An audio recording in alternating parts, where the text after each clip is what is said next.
Before Europeans arrived on the shores of West Africa, the land they would later call the Gold Coast was already wealthy, organized, and connected to the wider world.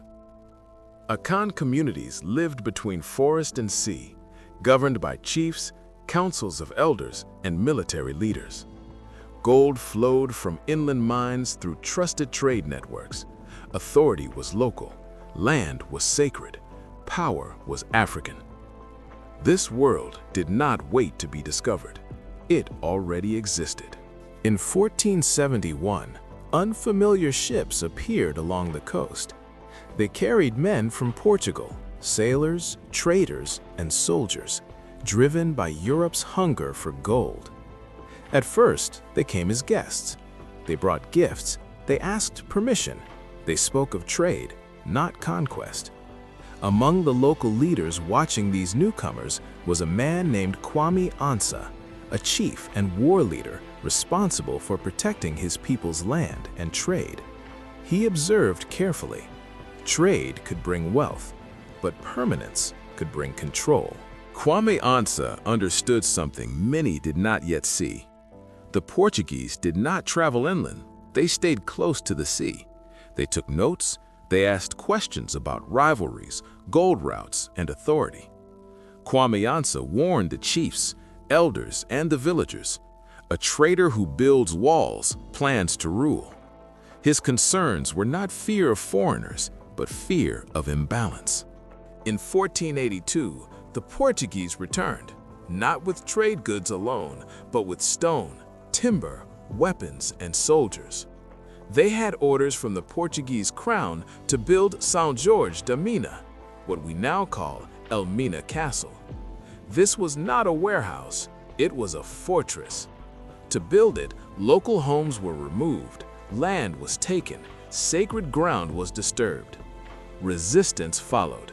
There were clashes between the community and the builders.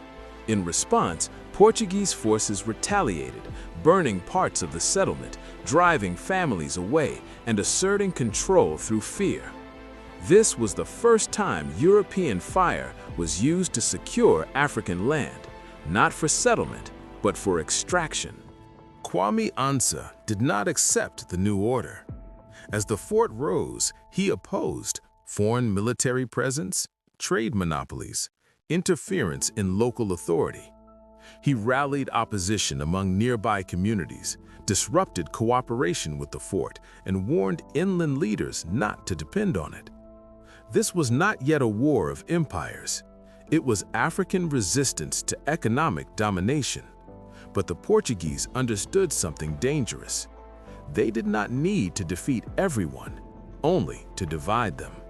The Portuguese favored certain chiefs. They rewarded cooperation. They punished refusal by cutting off trade. Rivalries deepened. Kwame Ansah was eventually isolated, betrayed by political opponents who believed alliance with the Portuguese would protect their power. It did not. Kwame Ansah was defeated and his community torn down.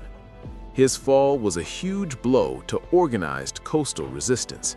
In the years after resistance weakened, the role of Elmina changed. At first, the Portuguese focused on gold, but across the Atlantic, demand for labor was rising. The same walls built to guard gold now confined human beings. Enslaved Africans, captured through wars intensified by European demand, were held, processed, and shipped through Elmina. Some came from distant regions. Others came from destabilized Akan communities, including descendants of those who had once resisted. Kwame Ansah's people were not enslaved all at once. They were drawn into a system that expanded year after year, a system his resistance had tried to stop at birth. The burning of Kwame Ansah's community was not an isolated act. It set a precedent. It taught a lesson that would echo across Africa. Resistance would be punished. Cooperation would be rewarded. Land could be taken. People could be removed. This moment, often reduced to a footnote, marked the beginning of European military enforcement on African soil. Not colonization yet, but its blueprint.